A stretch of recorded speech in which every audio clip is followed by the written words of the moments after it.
మునగాకు కారపొడి చేయడం కోసమని మునగా మండలు నరుకొచ్చాను. ఇదిగో అక్కడ ఇందాక వీడియోలో చెప్పాను, అది ఇంకా వీడియో అప్లోడ్ చేయలేదు, చేశాక వీడియో కూడా చూద్దరు కానీ ఆ మండలాట పెడదామని. ఈ మండలు ఉన్నాయి కదా, దీన్ని తీసుకెళ్ళి కారపొడి చేసుకుందాం కదా అని తీస్తున్నాను. మా సుకన్య కూడా వచ్చింది, మా చెల్లి, తను కూడా నాకు కావాలక్క అంది. సరే మా ఇద్దరం చేసుకుందాం కదా అని చెప్పి ఇవి తీస్తున్నాను.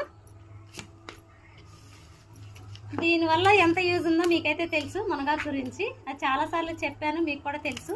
అయినా సరే మళ్ళీ ఎందుకు చెప్తున్నానంటే దీనివల్ల అన్ని ప్రయోజనాలు ఉన్నాయి. ఇదైతే తప్పకుండా ప్రతి టిఫిన్లో తినొచ్చు, మనం కారపొడిలో వేసుకోవచ్చు.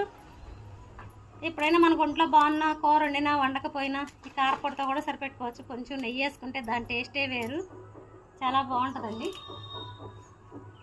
అసలైతే మాకు మునగాకు కోసం ఎట్లా ఎగబడతారంటే అట్లా ఎగబడతారు. మేమైతే ప్రతిసారి కూడా ఈవెంట్ జరిగేటప్పుడు ప్రతిసారి చెప్తూనే ఉంటాను మా మదర్స్కి. వాళ్ళైతే ముందుకు రావడానికి కొంచెం ఇంత మునగాకు వచ్చింది చాలు.